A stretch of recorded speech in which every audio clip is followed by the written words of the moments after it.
کیا ہے؟ روح کا مکمل علم تو روح پاک یعنی اللہ تعالیٰ کے پاس ہے، اور اس کائنات میں بسنے والوں کے پاس اس کا قلیل اور محدود علم ہے۔ سورہ بنی اسرائیل میں اللہ تعالیٰ فرماتے ہیں، اور تم سے روح کے متعلق پوچھتے ہیں، تم فرماؤ روح میرے رب کے حکم سے ایک چیز ہے، اور تمہیں بہت تھوڑا علم دیا گیا ہے۔ بس تو یہ طے ہے کہ روح اتنا وسیع موضوع ہے کہ ہماری انسانی عقل اس کا مکمل احاطہ کرنے سے قاصر ہے۔ قلیل اور محدود علم کے مطابق روح ایک ایسی شے ہے جسے چھوا نہیں جا سکتا، دیکھا نہیں جا سکتا، جو ماس نہیں رکھتی، جو خاص رقبہ نہیں گھیرتی۔ مگر روح کے لفظی معنی جوہر یعنی ایسنس کے ہیں۔ تصوف میں جوہر کہتے ہیں کسی خاص بھید کو، کسی راز کو، ایسی حقیقت کو جس پر پردہ پڑا ہوا ہو، یعنی secret of the secret. Science ہر اس چیز کو حقیقت سمجھتی ہے جو 5 بنیادی حصے یعنی دیکھنا، سونگھنا، چھونا، سننا اور چکھنے سے تعلق رکھتی ہوں، یا پھر ان حقیقتوں پر یقین رکھتی ہے جو بظاہر تو ان بنیادی حصوں کے ساتھ نہ جڑی ہوں، لیکن ان حقیقتوں کو ناپنے تولنے کے لیے بنائے گئے پیمانے انہی حصوں کی حدود میں رہتے ہیں، جیسا کہ قوت اور انرجی۔ سائنس کی ایک بہترین بات ہے کہ وہ جس شے کو نہیں سمجھ پاتی اس کا انکار نہیں کرتی، بلکہ اسے حقیقت سے پرے یعنی سامنے دکھائی دینے والی حقیقت سے اوپر کی شے سمجھتی ہے، اور یہاں سے میٹا فزکس جنم لیتی ہے، سپر نیچرل کی ٹرم استعمال ہوتی ہے۔ میٹا فزکس در حقیقت فلسفے کی وہ پیچیدہ ترین شاخ ہے جو ان خیالات اور تجریدی حقیقتوں پر روشنی ڈالتی ہے، یعنی ایبسٹریکٹ ریالٹیز جو ہے ان پر روشنی ڈالتی ہے۔ میٹا فزکس کی 4 شاخوں میں سے ایک شاخ کا نام ہے روح کا دائرہ کار، اور سائنس روح کے متعلق یہ کہتی ہے کہ یہ غیر مادی چیز ہے جسے جسم سے جدا کیا جا سکتا ہے، اور یہ ایک ایسا سسٹم ہے جو جسم کو زندہ رکھتا ہے اور اس کے تمام کام سر انجام دینے کے لیے قوت دیتا ہے۔ اور اسی طرح سائنس جن چیزوں کو ناپنے تولنے کے پیمانے نہیں بنا پاتی ان کو سپر نیچرل کہہ دیتی ہے۔ یہ سائنس کا احسن طریقہ کار ہے اپنے ہی علم اور تجربہ کے محدود ہونے کا اعلان کرنا۔ میٹا فزکس کے مطابق روح ایک خدائی شے ہے، یا آپ کہہ لیں کچھ ڈیوائن ہے، سم تھنگ ڈیفائن، جو کسی چیز کے مرکب سے نہیں بنتی، جو کسی لیبارٹری میں بھی تیار نہیں کی جا سکتی۔ روح ایک مکمل خالص چیز ہے، اور اگر اس میں کوئی ملاوٹ ہوتی ہے تو اس کی واحد وجہ اس روح کا ہماری زمین سے تعلق ہونا ہے۔ اور قرآن کے مطابق بھی روح ایک خدائی شے ہے۔ سورۃ الحجر میں کہا گیا ہے، میں اس کی نوک پلک درست کر لوں اور پھونک دوں میں اس میں اپنی روح میں سے، تو گر پڑنا اس کے لیے سجدے میں۔ لہٰذا روح ایک خدائی انرجی ہے جو ہر انسان میں پائی جاتی ہے۔ تو سوال یہ پیدا ہوتا ہے کہ اگر ہم تمام انسانوں میں خدا کی انرجی پائی جاتی ہے تو پوری دنیا صرف اچھائی کی طرف ہی کیوں نہیں ہے؟ اچھائی کے ساتھ برائی کیوں ہے؟ اس کا آسان سا جواب یہ ہے کہ عہد العصد کے روز جب اللہ نے سب روحوں کو اکٹھا کر کے وعدہ لیا تھا کہ زمین پہ اتارے جانے کے بعد وہ اس وعدے کو یاد رکھیں، اور وہ وعدہ تھا خدا کی پہچان کا، اور اس وقت تمام انسانوں میں رب کی روح یعنی روح پاک یعنی دا سپیرٹ موجود تھی، اور زمین پہ اتارے جانے کے بعد سب سے بڑا امتحان انسانوں کے لیے اسی روح کو پاک یعنی خالص رکھنا تھا، بالکل پاک۔ اور جن انسانوں نے اپنی روحوں کو پاک رکھا وہ نیک روحیں ہیں، جیسے پیغمبروں کی روحیں اور اولیاء اللہ کی روحیں۔ اور پھر ہم عام انسانوں کی روحیں جو زمین پر اتارے جانے کے بعد اپنی انا کے زیر اثر آ گئی اور ہمارے اندر موجود رب کی وہ خالص روح اپنی اصلی حالت میں موجود نہ رہی، اس لیے ہماری روح کو انگریزی میں سول کہتے ہیں۔ آپ کی روح یعنی سول آپ کے اپنے تجربے کے سلسلے میں آپ کی اندرونی زندگی کی بات کرتی ہے۔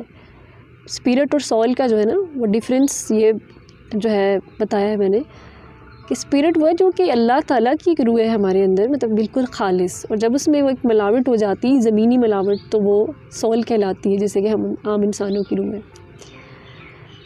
تو جو ہماری روح ہے یعنی سول یہ ہمارے اپنے تجربے کے سلسلے میں ہماری اندرونی زندگی کی بات کرتی ہے۔ ہمارا دماغ، دل، مرضی اور تخیل، اس میں آپ کے خیالات، خواہشات، جذبات اور خواب بھی شامل ہیں، لیکن آپ کی روح یعنی اسپرٹ خدا کے سلسلے میں اسی اندرونی زندگی کی بات کرتی ہے، یعنی آپ کا ایمان، امید، محبت، کردار اور استقامت۔ لہٰذا جو روحیں رب کے ساتھ مکمل طور پہ جڑی ہوتی ہیں وہ اپنی انا یعنی ایگو سے پاک ہوتی ہیں، اور اپنی روح کو پاک کرنے کا، خالص کرنے کا بھی یہی طریقہ ہے کہ اپنی میں کو ختم کر لیا جائے، اپنی ایگو کو مار لیا جائے، خود کو صفر کر لیا جائے، کیونکہ ہماری ذات غیر خالص شے ہے، یعنی ہماری سول ایک غیر خالص شے ہے، اور جب ہم اپنی ذات کی نفی کرتے ہیں تو ہمارے اندر موجود پاک روح اپنے ہی غیر خالص پن سے پاک ہو جاتی ہے۔ جیسے جیسے خود کو صفر کیا جاتا ہے اسی طرح رب کی پہچان ہونا شروع ہو جاتی ہے، اور یہی ہمارا رب سے کیا ہوا عہد العصد ہے۔ ویڈیو میں جو تصویر میں نے شیئر کی ہے آپ اسے دیکھیں گے تو آپ کو کلیئرٹی ہو جائے گی کہ سول اور اسپرٹ جو ہے اس میں کیا فرق ہے۔ اسپرٹ نفس یعنی ایگو سے پاک ہوتی ہے، اور جبکہ ہماری روح یعنی ہماری سول میں نفس موجود ہوتا ہے، اور جب ہمارا نفس اللہ کے تابع ہونا شروع ہو جاتا ہے جو کہ ہماری روح کا، جب ہمارا نفس اللہ کے تابع ہو جاتا ہے جو کہ ہماری روح کا خالق و مالک ہے، تو پھر ہمارا نفس مطمئن ہو جاتا ہے اور ہماری روح خالص ہو جاتی ہے۔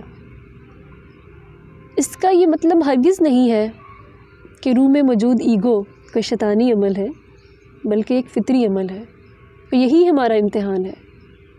عام طور پر ہم انسان مکمل طور پر اپنی انا، اپنے نفس، اپنی ایگو کو نہیں مار پاتے، لیکن اس کے متعلق جاننا اور اس پر کام کرنا ہی انسان کو اللہ کے قریب کر دیتا ہے، اور اس سب مراحل سے گزرتے ہوئے انسان اشرف المخلوقات بن جاتا ہے۔ سول انسان کو خود کی پہچان دیتی ہے، اور جب ہم خود پرستی کا شکار ہو جاتے ہیں تو اسے میں کہا جا سکتا ہے، اور اسپرٹ یہ بھی انسان کو خود کی پہچان دیتی ہے، مگر خود کی اصل پہچان، کیونکہ اسے معلوم ہوتا ہے کہ حقیقت میں وہ کچھ نہیں ہے، اس کی ہستی تو رب کی ہستی ہے، اس کی ہستی تو رب کی ہستی ہے، اور پھر اسے رب کی پہچان ہونا شروع ہو جاتی ہے۔ ایک انسان میں سول اینڈ اسپرٹ دونوں بیک وقت موجود ہوتی ہیں، اور ان میں جب ایک دوسرے پہ حاوی ہوتی ہے تو کسی انسان کو انا پرست بنا دیتی ہے اور کسی کو صوفی بنا دیتی ہے۔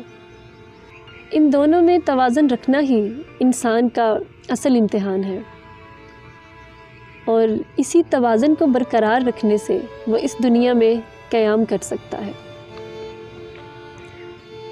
روح کو بنیادی طور پر 3 حصوں میں تقسیم کیا جا سکتا ہے۔ منطق یعنی لاجک، روح کا یہ حصہ دلائل اور وجوہات پر منحصر ہوتا ہے، جو تصوف اور فلسفہ میں بہت اہمیت کا حامل ہے۔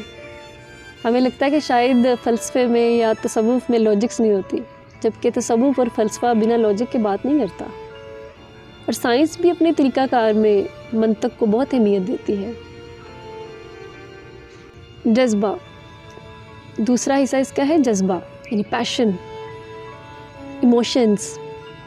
یہ وہ حصہ ہے جو جذباتی انرجی مہیا کرتا ہے۔ اسی جذبے سے کریٹیوٹی جنم لیتی ہے۔ فنون لطیفہ سے تعلق رکھنے والے لوگ روح کے اس حصے کے ساتھ بہت شدت کے ساتھ جڑے ہوتے ہیں۔ یہی حصہ جسم کو انرجی مہیا کرتا ہے، یہی وہ حصہ ہے جہاں الہام اترتے ہیں، اور یہی وہ حصہ ہے جہاں انزائٹی اور ڈپریشن جو ہے وہ جنم لیتے ہیں۔ اور تیسرا جو اس کا حصہ ہے وہ ہے ذہانت۔ یہ روح کا وہ حصہ ہے جو جاننے کی قوت فراہم کرتا ہے، جو تجریدی چیزوں کو بھی سمجھنے کا علم دیتا ہے، یعنی ایبسٹریکٹ تھاٹس، ایبسٹریکٹ آبجیکٹس جو ہیں ان کو بھی سمجھنے کا علم دیتا ہے۔ یہ چھپے ہوئے رازوں سے پردہ اٹھاتا ہے۔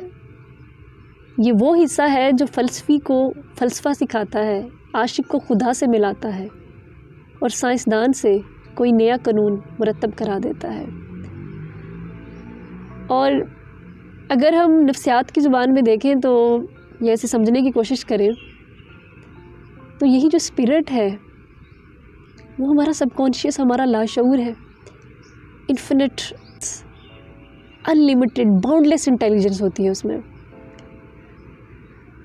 افلاطون اور ارسطو نے جسم میں دل اور دماغ کو روح کا مقام بتایا ہے، اور اب موجودہ سائنس بھی اسی بات پر یقین رکھتی ہے، جبکہ تصوف بھی اسی بات پر یقین رکھتا ہے، لیکن وہ جسمانی دل اور روحانی دل دونوں میں فرق کرتا ہے۔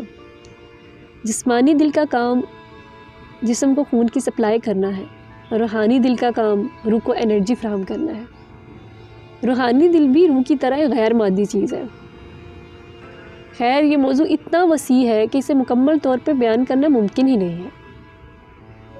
اس کی ایک گہرائی میں اترنے کے بعد مزید ایک گہرائی آپ کی منتظر ہوتی ہے، اور اسی ایک مقام پر پہنچ کر آپ اس بات پر یقین لے آتے ہیں کہ اللہ نے واقعی انسان کو روح کا بہت قلیل اور محدود علم دیا ہے۔ روح کا اصل علم تو اللہ کے پاس ہے، یا اس نے اپنی مرضی سے اپنے پیغمبروں کو عطا کیا ہے۔